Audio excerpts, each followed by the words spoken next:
isn't good and this starts messing with you, it's hard.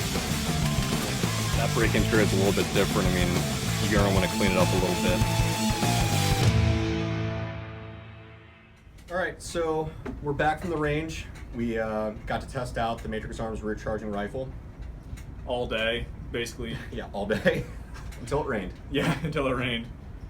So, I mean, what are your initial thoughts of this? I mean, I've gotten to play around with it a little bit more at the store. Exactly. You got it fresh out of the box and just started putting rounds down the range. We put mags in it and just went all out right away. I mean, right out of the box. Initial impressions on the rifle here, I can grab it quick. Sure.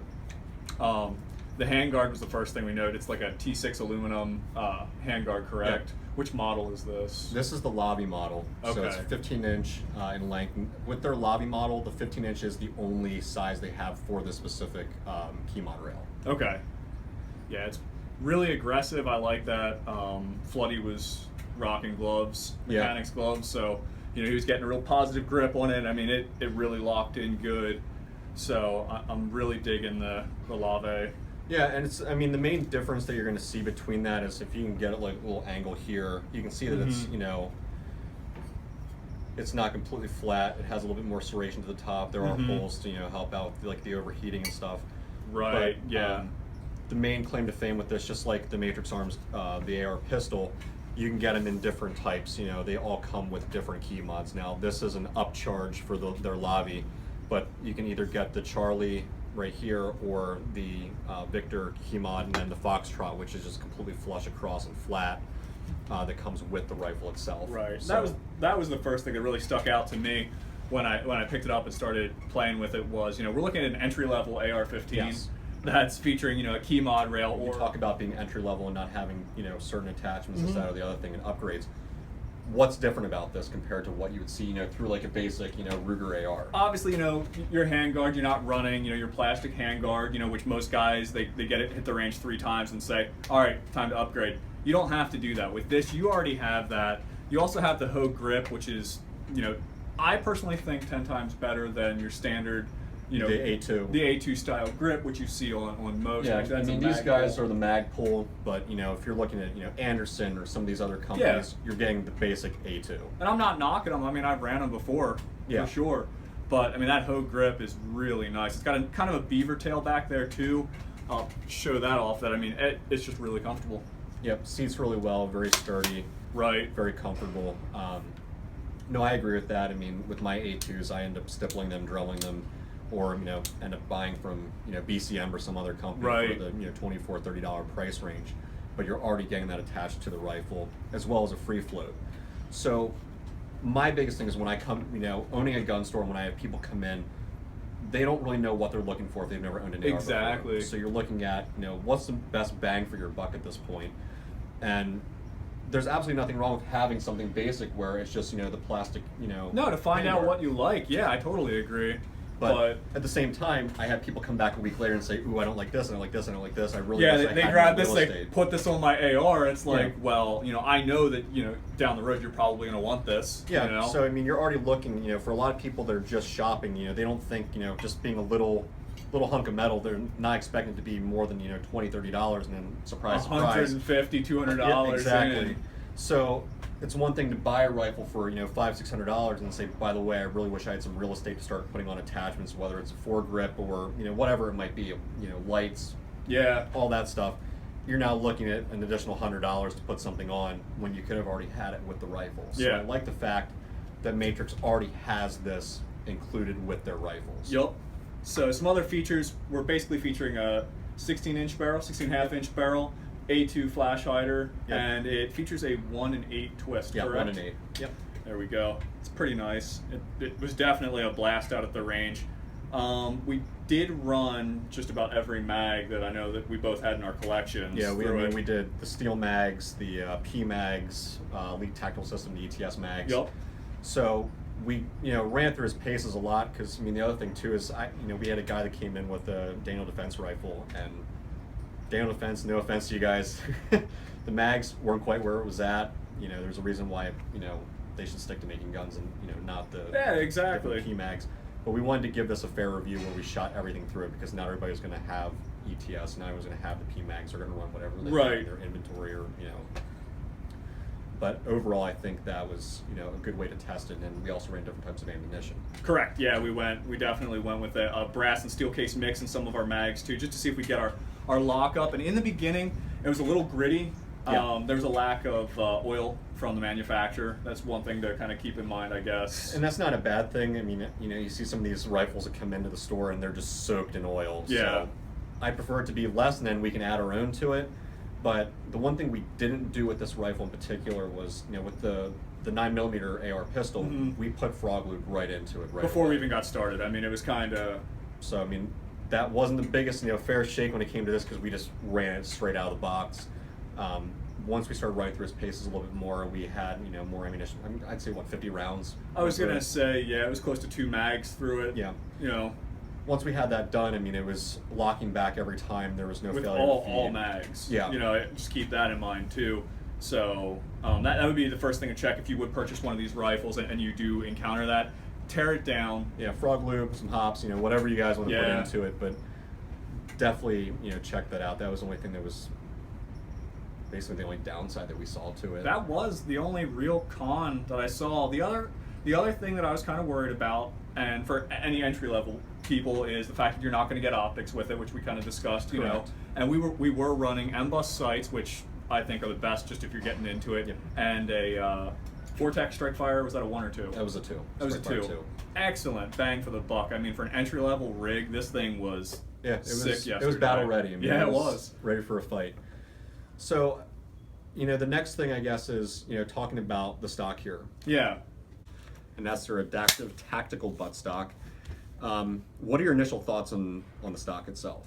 Well, actually, Brianna and I were talking yesterday after the range, and she said it was extremely comfortable for somebody, a smaller shooter, Okay. be it you're teaching your kids to shoot or, your wife shooting. She said, I know it's a 223, but at the same time, you got to keep in mind there are smaller shooters that are going to have a problem with recoil, that Sure. are recoil sensitive. And the rubber bumper that they have back here is insane. She loved it. Okay. So, got a thumbs up from the wife on that. Awesome, and I'm sure if my wife made it down the range, she'd probably say the same thing, because we end up getting one of the little attachments for the Right. the back of the standard whatever it might be for the stocks. People are always looking for that extra comfort, but the only concern that I would have with this then is how bulky is it compared to other shooters. Right. I like a So- CQB stock personally. I mean, this isn't. It's a little too big for me.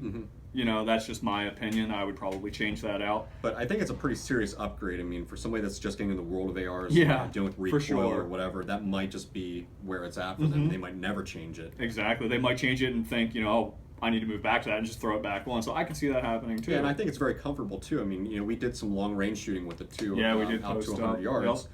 So, compensation, recoil, all that type Good of stuff. cheek well. Yeah, I Yeah. mean, just posting up. It was It nice. feels good, and that's the other thing. When we build our DMRs in store here, we're always looking for a better stock to have on there, just to kind of Oh, deal with yeah. that recoil. Yep.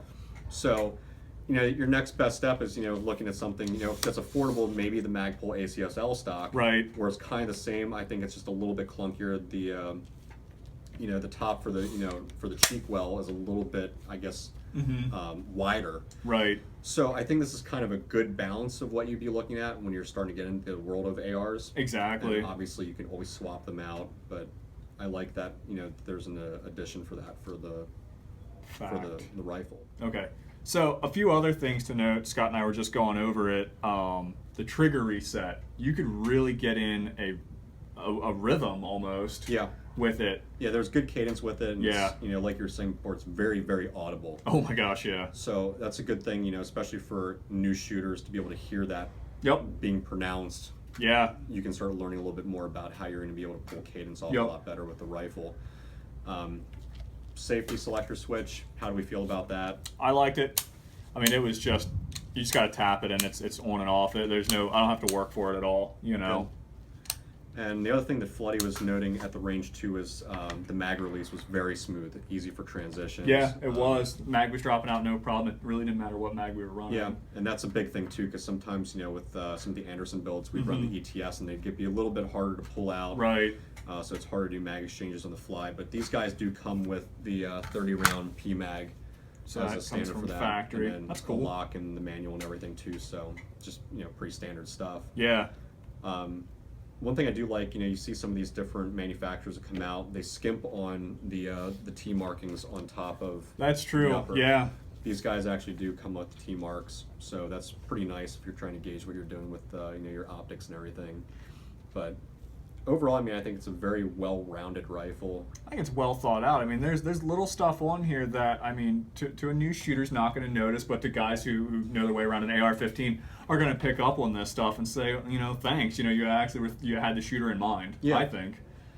And like I said before, we have so many new AR shooters come into the store, and some are worried about price points, some aren't worried about it, but they're always looking for the most bang for their buck, and to be able to expand into everything and already have a good foundation to build off of is pretty clutch. Correct. Especially when you're looking at price. I mean, yeah, you can buy the kits for $400 or $500, but you're getting very standard things, and like I said, you're going to want to get into adding Oh yeah.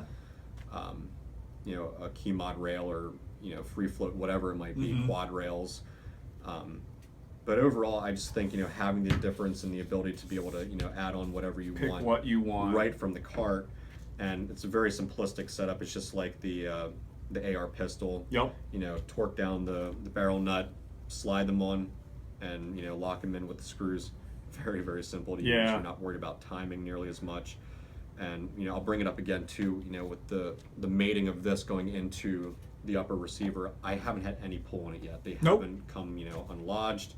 I haven't had to readjust anything. Once it's in, it's in. So I think for being an entry-level shooter, instead of starting to go with like some of the Troy rails where you're looking at obscene amounts of money, or Yeah. some of the stuff we ran like Cobra Tactical with the DMRs, you're looking at a very good price point for that. Exactly. And they do come with an M-Lock version as well that you can attach onto it as well. Okay. All right. So we've been talking a lot about it being an entry-level AR-15. So what does that mean for price point? Where does that kind of put us at? So, I mean, you got to take a look at what was on Matrix's website. You're looking at the $699. It was $700 on their site. They do ship free, and Sterner Firearms being one of the distributors for them that actually holds their product in store, we're able to sell them for $658. We're able to sell them for $685. Okay. So that's right out the door pricing. I think that's really good when you're adding on additional attachments. And Oh, yeah, having for a free sure. float. So all in all, I'd say it was a pretty fun shoot. I mean, we shot probably about 1,000 rounds. Easily. I mean, any closing thoughts? I mean, as if you were introducing a new shooter to rifles, would this be one that would be on your list? Oh yeah, definitely. This is definitely the upper echelon of budget AR-15s on the market. That's coming from a guy who's purchased about 12 ARs. So Sure.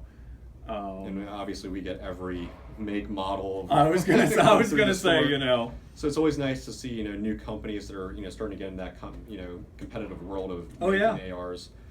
It's I like what I've seen coming out of Matrix this far. Has been awesome, just between the 9mm pistol Yep. and then this, And we actually got some news too from Matrix that they're going to be coming out with a 308 build this fall. Oh. So we're going to get our hands on that as well, and look at their billet set, their upper and lower sets, because all these are actually sold individually as well on their site. So you Okay. can get the 5.56 and the 9mm upper and lower sets. And for us here in Lancaster, can we get something like that from you? You absolutely can for $350. Nice. So, yeah, it's not a bad price point.